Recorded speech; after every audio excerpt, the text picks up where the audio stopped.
Assalamualaikum warahmatullahi wabarakatuh. Ya, selamat datang kembali di Arifin Story 01. Oke. Jadi pada kesempatan kali ini ya teman-teman, di channel saya mau membahas sebuah topik mengenai dunia fotografer, dunia fotografi, khususnya dunia yang berhubungan dengan wedding atau pernikahan. Jadi kenapa saya ingin menyampaikan atau membahas masalah ini? Jadi ini juga menjadi bahan pertimbangan untuk para calon pengantin ya, calon pengantin yang menginginkan momen di hari bahagianya itu menjadi momen yang sangat spesial, atau bisa dikatakan karena kan momen-momen seperti ini, momen pernikahan itu sebisa mungkin hanya dilakukan sekali seumur hidup. Jadi mereka menginginkan sesuatu hal yang benar-benar hanya dilakukan sekali, kemudian dilakukan dengan maksimal dan hasilnya sangat memuaskan.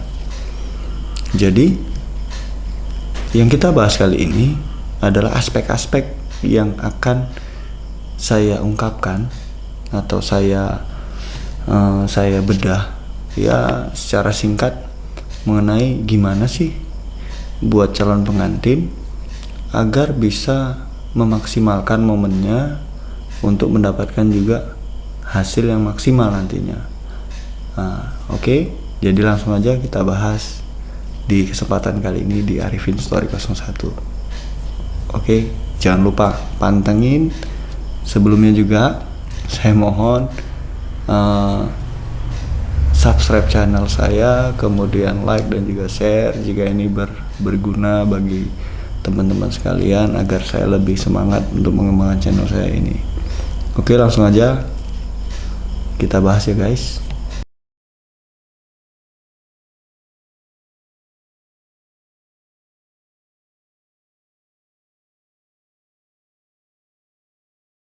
Oke guys, jadi tips yang pertama dari saya, jika kalian sebagai calon pengantin ingin mendapatkan hasil yang maksimal, ini adalah berdasarkan pengalaman saya di dunia fotografer ya, kurang lebih selama ya 10 tahunan ini. Jadi sering berjalannya waktu, di situ saya dapat pengalaman berharga juga, baik itu dari pengalaman saya di bidang fotografer, juga pengalaman saya ketika menghadapi beberapa kliennya. Jadi tips dari saya yang pertama itu bahwasanya dunia fotografi atau dunia fotografer ini sekarang sudah berubah, sangat jauh berubah. Karena apa? Ketika awal mula saya berkarir di dunia fotografer amatir, dulu banyak daripada fotografer termasuk saya dan juga teman-teman saya itu masih bergantung pada sebuah WO atau wedding organizer, atau bahasa ya sederhananya atau bahasa simpelnya itu kita banyak ketergantungan terhadap pemilik pelaminan atau pemilik dekorasi atau MUA atau makeup artist. Jadi dulunya itu fotografer itu masih tergantung kepada mereka. Jadi job yang masuk itu juga berasal dari mereka, kemudian kita terima dan kita nggak tahu konsumennya seperti apa, kita langsung kerja aja, sehingga hasil yang didapatkan juga ya ala kadarnya. Jadi tips dari saya yang pertama itu adalah usahakan yang dicari itu adalah fotografernya dulu. Karena apa?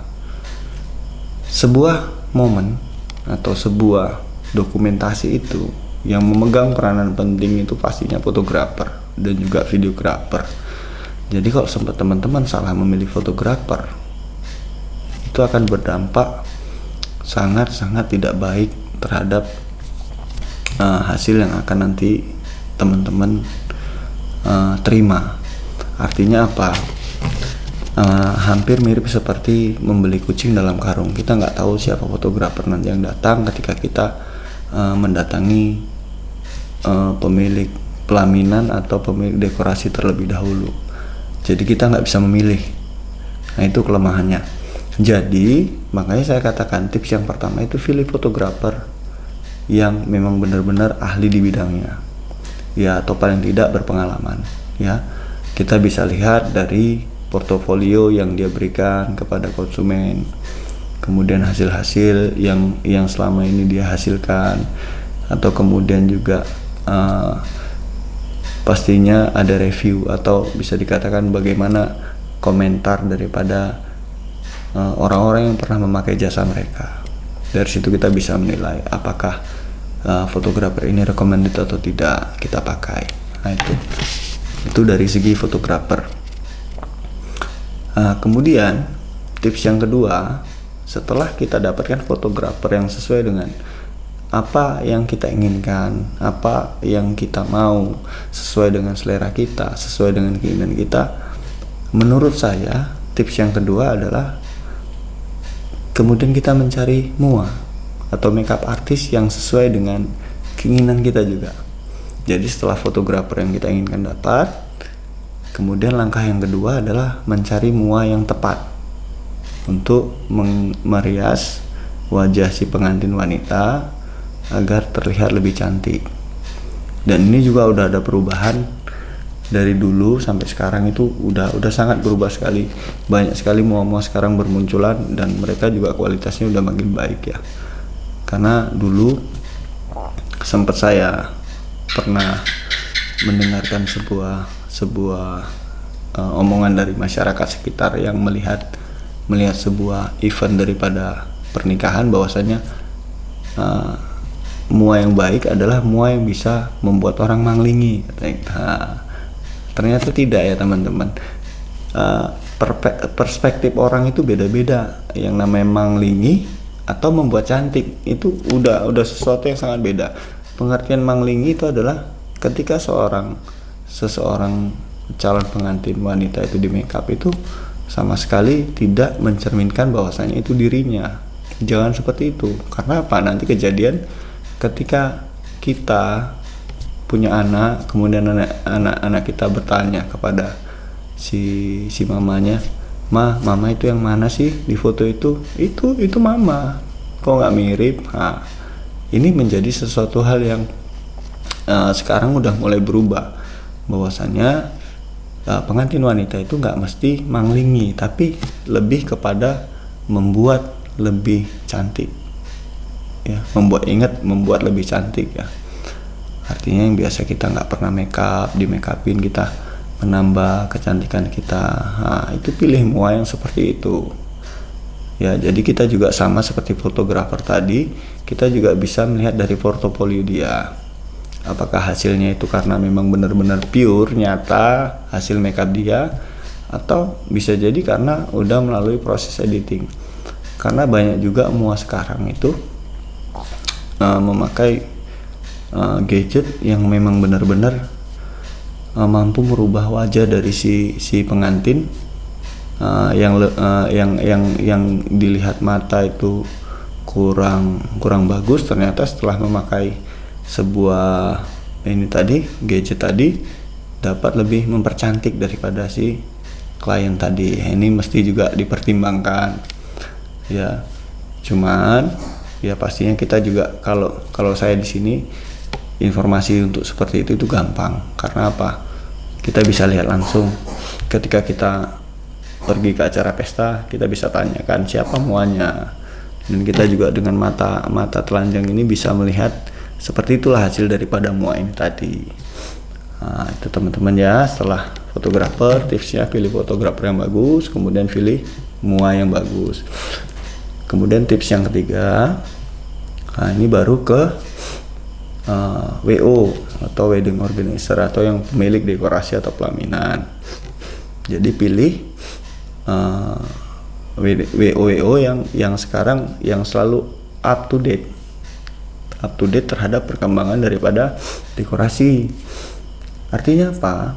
Ketika dekorasi tadi udah bagus, Kita pilih fotografer bagus, kemudian kita pilih mua bagus, kemudian dekorasinya juga bagus. Ini akan mempengaruhi 3 aspek ini tadi, ya. Pasti akan menghasilkan sebuah hasil yang bagus. Kalau fotografer bagus, mua bagus, dekorasi bagus, hasil pasti bagus, ya.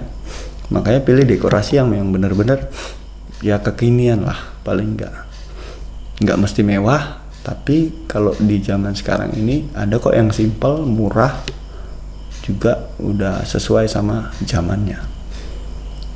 Itu 3 tips dulu dari saya yang paling utama.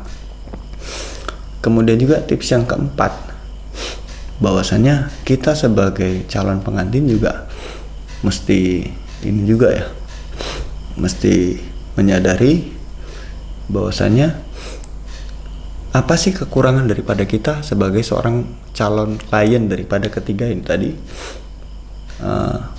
Apakah kita kekurangan dalam hal mungkin kita kaku, atau kita punya senyum yang kurang menawan.